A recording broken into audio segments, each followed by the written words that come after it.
আসসালামু আলাইকুম। Quantum academic and admission প্ল্যাটফর্মের পক্ষ থেকে আমি মোহাম্মদ ইমরান স্যার তোমাদের সকলের সামনে উপস্থিত হয়েছি super special HSC ICT digital ডিভাইসের জ্ঞানমূলক এবং অনুধাবনমূলক ক্লাসের ২ নাম্বার স্পেশাল লেকচার নিয়ে। আজকে আমাদের ২ নাম্বার স্পেশাল লেকচারে আমরা আলোচনা করব আমাদের পরবর্তী স্পেশাল যে জ্ঞানমূলক আর অনুধাবনমূলক অংশ আছে সেটা নিয়ে। তো আমরা দেরি না করি আমাদের ক্লাসের যে মূল আলোচনা এটা আমরা শুরু করার চেষ্টা করি। তো আমরা গত ক্লাসে প্রথম লেকচারে আমরা আলোচনা করেছিলাম বেশ কয়েকটা জ্ঞানমূলক এবং অনুধাবনমূলক প্রশ্ন। আজকে আমাদের প্রথম যে প্রশ্ন এটা আমাদের যশোর বোর্ড 2025 সালে আসার প্রশ্ন। প্রথম প্রশ্নে কি বলছে একটু খেয়াল করো। এখানে বলতেছে সর্বজনীন গেট কাকে বলে। গত ক্লাসে কিন্তু আমরা এরকম একটা টপিকের প্রশ্নের সম্মুখীন হয়েছিলাম যেখানে সর্বজনীন গেট প্রমাণ করতে হয়, মানে সর্বজনীন গেট দিয়ে অন্য গেটগুলো তৈরি করতে হয় এরকম। তো এখন আমাদের বলতেছে যে সর্বজনীন গেট কি বা সর্বজনীন গেট কাকে বলে। তো আমাদের সংজ্ঞাটা হচ্ছে যে সকল গেটের সাহায্যে মৌলিক গেটগুলো তৈরি করা যায়। তো খেয়াল রাখবা, যে সকল গেট দিয়ে মৌলিক গেট সহ অন্যান্য সকল প্রকার গেট তৈরি করা যায় বা বাস্তবায়ন করা যায় সেগুলোকেই বলা হয় সর্বজনীন গেট। গত ক্লাসে আমাদের ফার্স্ট লেকচার আমরা পড়েছিলাম যে সকল গেটের সাহায্যে মৌলিক গেট তৈরি করা যায় তাদেরকে কি বলে, সর্বজনীন গেট বলে। গতকাল যারা ছিল গত ক্লাসে তোমরা মোটামুটি এটা জানো।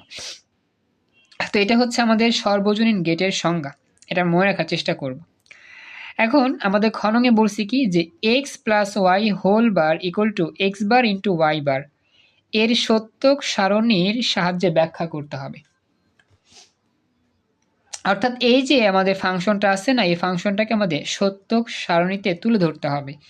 আসলে এই প্রশ্নগুলো আমাদের খননে আসে খুবই কম, তারপরেও যেহেতু আমাদের আসছে আমাদের করতে হবে। তো এখন একটা কথা আমি তোমাদের বুঝা দিই, এটা সমাধানটা খুব ইজি, তোমার আমি দেখা দিই। এখানে চলক আছে কত রকম বলো তো? চলক আছে 2 রকম, শুধু এক্স আছে আর ওয়াই আছে। ওকে, চলক 2 রকম থাকলে সারি হবে 4টা। সারি হবে কয়টা? 4টা।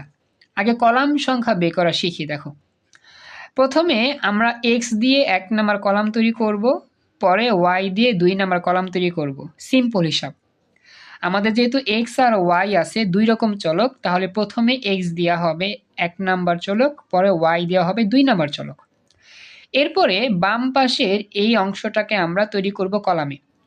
বাম পাশে কি আছে? X plus Y whole bar আছে। আমরা জানি হোল বার থাকলে হোল বারটাকে বাদ দিতে হয়। হোল বার বাদ দিয়ে প্রথমে ভেতরে যা আছে এটার কলাম তৈরি করতে হয়। কি আছে তাহলে? X plus Y. এজন্য 3 নম্বর কলামে আমি লিখতেছি এক্স প্লাস ওয়াই, কারণ হোল বারটা পরে তৈরি করতে হয়। হোল বার থাকলে হোল বারের কলামটা পরে লিখতে হয় নিচেরটাকে আগে। রিফাত, রিয়াজ যতটুকু আসো বুঝতে পারছো কিনা আমাকে জানাও। হোল বার থাকলে এটা পরে লিখতে হয়, আগে লিখতে হয় হোল বারের নিচে যা থাকবে এটার কলাম, দেন হোল বার সহ কলাম। কথা কি বুঝতে পারছো? এটা আমাকে জানাও। হ্যাঁ, এটা আমাকে। আচ্ছা, এরপর দেখো 2 নাম্বার 3 নম্বরে এক্স প্লাস ওয়াই এর কলাম, 4 নম্বরে হবে কি X plus Y whole bar সহ কলাম, মানে হোল বার সহ কলাম হবে। শেষ। এবার ডান দিকে আছে এক্স বার ইন্টু ওয়াই বার।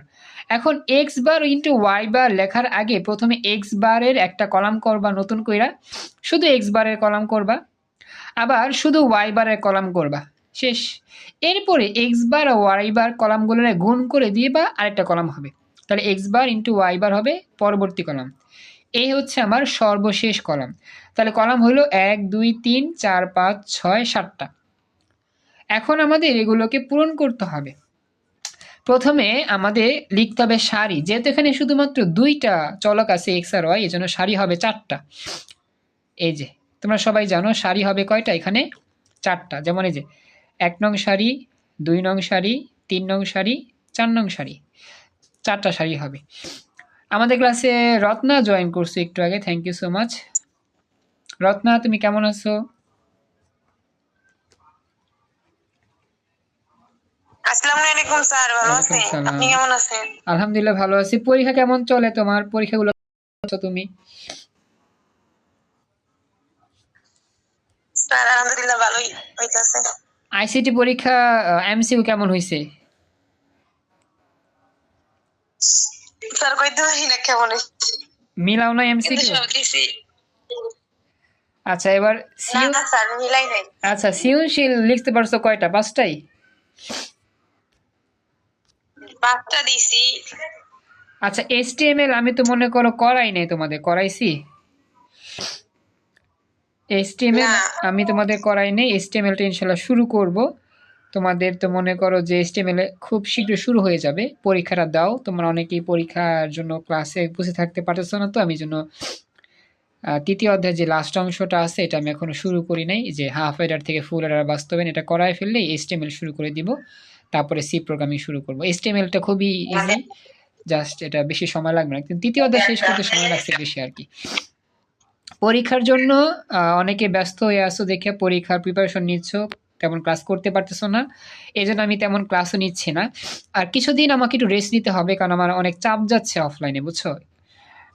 আমার ভার্সিটির ক্লাসগুলোতে, তারপর হচ্ছে অফলাইন ব্যাচে একটু চাপ যাচ্ছে বেশি, এই জন্য আমাকে একটু রেস্ট নিতে হচ্ছে কয়েকদিন, এই জন্য আমি একটু কম ক্লাস নিচ্ছি।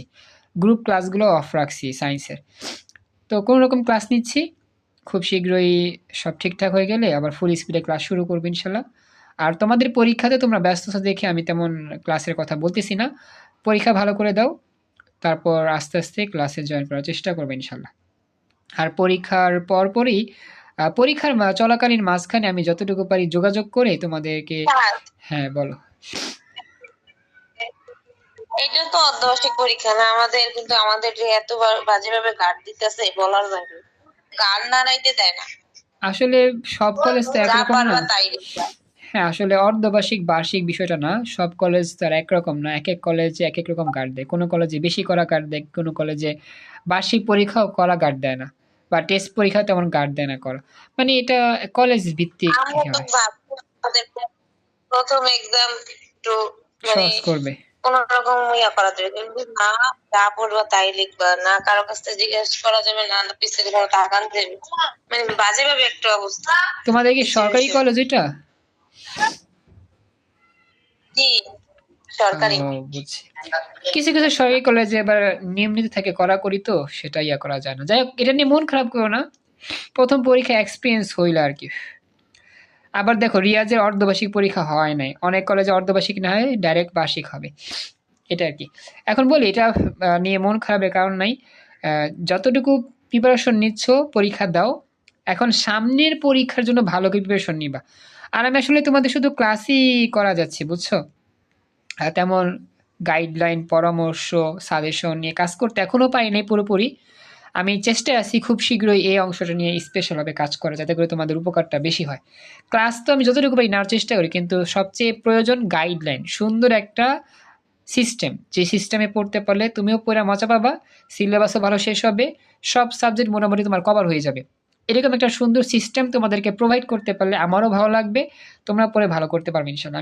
আমি অপেক্ষা আছি এরকম একটা স্পেশাল পরামর্শ, গাইডলাইন বা স্পেশাল টেকনিকের বা স্পেশাল যেটাকে বলা যায় দিক নির্দেশনা দেওয়ার জন্য, যাতে করে তোমরা ভালো একটা রেজাল্ট করতে পারো, প্রিপারেশনটা ভালো করে নিতে পারো ইনশাল্লাহ। তো তোমরা পরীক্ষা দাও, আমি চেষ্টা করবো আমার দিকে সব ঠিকঠাক করা হলে আস্তে আস্তে তোমাদের নিয়ে কাজ করতে ইনশাল্লাহ। তোমরা দোয়া করি যাতে সুন্দর এটা করতে পারি। তো যাই হোক আমরা শুরু করি। হ্যাঁ, এই হচ্ছে আমাদের ওভারঅল সত্য সারণী। আমরা জানি 4টা সারি যখন আমরা করি, এই 4টা সারির জন্য আমরা প্রথমে তো এখানে 0 0 1 1 দিয়ে পূরণ করব। প্রথমে এক্স কলাম পূরণ করব, পরে ওয়াই কলাম পূরণ করব। এক্স কলামে আমাদের সারি আছে, ঘর আছে কয়টা? 1 2 3 4, 4টা ঘর। 4কে 2 দিয়ে ভাগ করতে হয়, তাহলে 2 হয়। তো 2টা 0 2টা 1, এটা আমরা জানি, 2টা 0 2টা 1। আবার এখানে ওয়াই এ হবে আরো অর্ধেক, একটা 0 একটা 1, একটা 0 একটা 1, এগুলো আমরা বুঝছি। এরপরে এক্স আর ওয়াই যোগ করলে যা হবে, এক্স আর ওয়াই যোগ করলে এখানে বসাবা, আবার এখানে যোগ করলে এগুলো বসাবা, তাহলে 0 1 1 হবে। এই 3টা লাইন বুঝতে পারছো কিন্তু আমাকে জানাও। এটা খ নং এর জন্য আসছে, গ নং না, কিন্তু এটা খ নং আলোচনা করতেছি, জ্ঞানমূলক অনুধাবনমূলক। বুঝতে পারছো এতটুকু? একটু কথা বলো প্লিজ, এতটুকু বুঝেছো? এটা আমাকে জানাও, জাস্ট সিম্পল। আচ্ছা, এরপরে এই লাইনটা হবে কি, ঠিক এটা অপোজিট, হোল বার, যেহেতু 0 ছিল 1 করলাম, 1 ছিল 0 করলাম। আবার এক্স বার ফলো করবে শুধু এক্স রে, তাহলে 1 1 0 0, যে 1 1 0 0। আবার ওয়াই বার ফলো করবে ওয়াইকে, 1 0 1 0, যে 1 0 1 0। এরপর এক্স বার ওয়াই বার গুণ হবে, এটা গুণ করবা, তাই গুণ করলে এরকম আসবে। এখন একটা বিষয় খেয়াল করো, এখানে আমাদের সমান সমান লেখা আছে, সমান সমান বাম পাশে x plus Y whole bar, ডান পাশে এক্স বার ওয়াই বার। এটা আসলে প্রমাণ সংক্রান্ত সত্য সারণী। দেখো এক্স প্লাস ওয়াই হোল বারের মানটা কত, এই যে 1 দিয়া 3টা শূন্য। আবার এক্স বার ওয়াই বারের মানটা কত, 1 দিয়ে 3টা শূন্য। এ দেখো এই দুইটা লাইন কিন্তু সেম সেম, মানে এই দুইটা কলাম পরস্পর কি সমান সমান। তার মানে আমাদের লেখা যাবে এখানে উপরোক্ত সত্য সারণীতে দেখা যাচ্ছে x plus Y whole bar ও এক্স বার ওয়াই বারের মানটা সমান। এটা প্রমাণিত, এটা প্রমাণ সংক্রান্ত সত্য সারণী। আমাদের এটাই ব্যাখ্যা করতে বলেছে যে এই যে ইকুয়েশন আছে, এই ইকুয়েশনের সত্য সারণী করে ব্যাখ্যা করো। ব্যাখ্যা মানে আসলে এই বাম পাশের যে মান আর ডান পাশের যে মান এগুলো সমান হবে, এটা হচ্ছে ব্যাখ্যা। এভাবেই আমাদের এই সংক্রান্ত যে সত্য সারণী আছে এগুলো সলভ করতে হয়।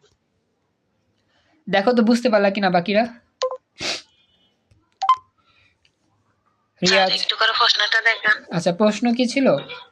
প্রশ্নে ছিল এই যে জাস্ট একটা সমীকরণ দিয়ে দিয়েছে, এই সমীকরণটাকে সত্য সারণী করে ব্যাখ্যা করতে হবে। একটা সমীকরণটাকে সত্য সারণী বের করে ব্যাখ্যা করতে হবে, এই আর কি বিষয়। রিয়াজ, তারপর হচ্ছে রিফা এবং রত্না, বুঝতে পারছো? একটু আমাকে জানাও। জি স্যার। আচ্ছা, এটা গেল। হ্যাঁ, পরবর্তী প্রশ্ন। তো পরবর্তী প্রশ্নটা আমি নিচ্ছি, একটু ওয়েট করো। এটা আমাদের আসছিল চট্টগ্রাম বোর্ড 25 সালে। প্রশ্ন হচ্ছে ডিকোডার কি, এটা গত ক্লাস আলোচনা করছিলাম, এটা আমরা আলোচনা করব না। খনম, কোনো বুলিয়ান চলক ও তার দ্বৈত পরিপূরক পরস্পর অভিন্ন, বুঝিয়ে লেখো। অভিন্ন, ভিন্ন মানে কি আলাদা, অভিন্ন মানে একই, মানে বুলিয়ান চলক আর দ্বৈত পরিপূরক পরস্পর সেম, ব্যাখ্যা করতে হবে। চলো ব্যাখ্যাটা করি। আমরা জানি বুলিয়ান বীজগণিতে কোনো চলকের পরিপূরক হচ্ছে তার বিপরীত মান, অর্থাৎ 0 থাকলে 1 লিখতে হয় আর 1 থাকলে 0 লিখতে হয়। আর দ্বৈত পরিপূরক হচ্ছে পরিপূরকের আবার পরিপূরক, মানে দুইবার পরিপূরক। দ্বৈত পরিপূরক মানে কি, দুইবার পরিপূরক, মানে দুইবার বার দিতে হবে।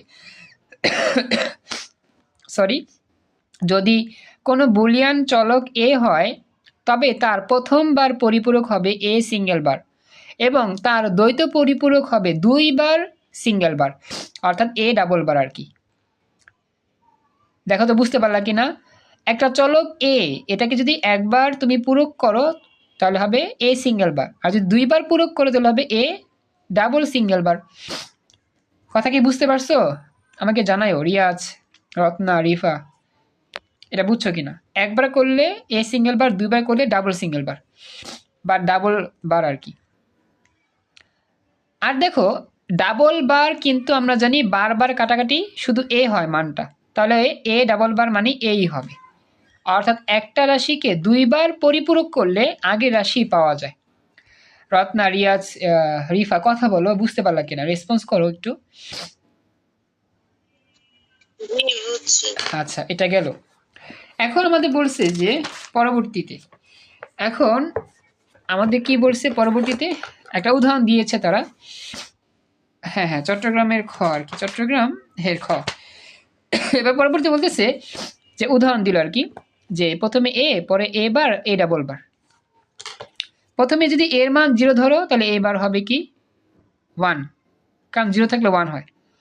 আর আরেকবার বার করলে হবে 0, অর্থাৎ প্রথমে এর মান 0 ধরছো, এ বার হবে 1, এরপরে আরেকটা বার করলে হবে আবার 0, উল্টা যাবে। আবার এর মান যদি 1 ধরো তাহলে এ বার হবে 0, এর উপরে আবার বার দিলে হবে 1। তার মানে দেখো একটা চলককে 2 বার পরিপূরক করলে আগের মতোই ফলাফল পাওয়া যায়। আচ্ছা, বুঝা দিব, সমস্যা নেই, ঠিক আছে। দেখো প্রথমে এ ছিল কি 0 1, আর এ ডাবল বারেরও কি 0 1, তার মানে কি একটি চলককে দুইবার পরিপূরক করলে আগের মানই পাওয়া যায়। তাই বলা যায় বুলিয়ানের একটা চলককে দুইবার পরিপূরক করলে মান পাল্টায় না, মান সেম থাকে। এটা হচ্ছে অভিন্ন মান বা একই থাকে। বুঝতে পারছো এবার? আমাকে একটু জানাইও, রিফা, রত্না, রিয়াজ, বুঝতে পারছো কিনা? জি স্যার, আচ্ছা, বুঝছি। এবার দেখো সিলেট বোর্ড 25-এর একটা প্রশ্ন, এটা বলছে, আমি এটা সলভ করার চেষ্টা করি। সিলেট বোর্ড 25 সালে আসা প্রশ্ন, লজিক গেট কি বা কাকে বলে? বুলিয়ান অ্যালজেব্রায় মৌলিক কাজগুলো বাস্তবায়নের জন্য যে সকল ডিজিটাল ইলেকট্রনিক সার্কিট বা বর্তনী ব্যবহার করা হয় তাই হচ্ছে লজিক গেট। এটা মুখস্থ করবা যে বুলিয়ান অ্যালজেব্রায় মৌলিক কাজগুলো বাস্তবায়ন করার জন্য যে ডিজিটাল ইলেকট্রনিক সার্কিট ব্যবহার করা হয় তাই হচ্ছে কি লজিক গেট। এটা গেল, এটা আমাদের মুখস্থ রাখতে হবে। পরবর্তী প্রশ্ন খ নং, যে বুলিয়ান যোগ ও বাইনারি যোগ এক নয়, ব্যাখ্যা করো। এটা তো আমরা আসলে আগে আলোচনা করছিলাম যে বুলিয়ান যোগ আর বাইনারি যোগ কি আমাদের এক নয়। এটা আমরা প্রথম ক্লাস আলোচনা করছিলাম, একবারে প্রথম দিকে আলোচনা হয়েছিল, প্রথম ক্লাস আলোচনা করছিলাম। রিয়াজ, ওই ক্লাসে তুমি কি ছিলা কিনা আমি জানি না, এটা আলোচনা করছিলাম। তারপর একটু শর্টকাট ভাবে আলোচনা করে দিই। আমরা জানি বুলিয়ান যোগে যতগুলো 1 যোগ করো 1 হবে। বুলিয়ান যোগে কখনো ক্যারি থাকবে না, মনে রাখবা। বুলিয়ান যোগে কখনো ক্যারি বিট হয় না, সবসময় হয় সাম, সবসময় হয় সাম। আর বাইনারি যোগে কি হয়, ক্যারি বিটও হয়, সাম বিটও হয়। যেমন 0 0 যোগ করলে সাম 0, ক্যারি 0, মানে 0 0 যোগ করলে তো 0 হয়, হাতে কিছু নাই মানে ক্যারি 0, ক্যারি মানে হাতে যা থাকে। আবার 0 1 যোগ করলে ফলাফল 1 মানে সাম 1, হাতে কিছু নাই মানে ক্যারি 0। 1 0 যোগ করলে ফলাফল 1, হাতে কিছু নাই, ক্যারি 0। 1 1 যোগ করলে 10-এর শূন্য লিখতে হয়, বাইনারি যোগ মানে কি 10, একে যোগ করলে 10-এর শূন্য লিখতে হয়, শূন্য মানে সাম। আর হাতে থাকবে 1, সেই একটা যাবে ক্যারিতে, মানে হাতে যেটা থাকবে সেটা হবে ক্যারিতে, তাই ক্যারিতে 1। এটা হচ্ছে বাইনারি যোগ। আর বুলিয়ান যোগে কোনো ক্যারি নাই, বুলিয়ান যোগে 0 0 যোগ করলে 0, 0 1 যোগ করলে 1, 1 0 যোগ করলে 1, 1 1 যোগ করলে 1, মানে কোনো ক্যারি নাই। বুলিয়ান যোগে কোনো ক্যারি নাই, শুধু সাম। আর আমাদের যে বাইনারি যোগ সেখানে সামও আছে, ক্যারিও আছে। এ হচ্ছে মূল পার্থক্য।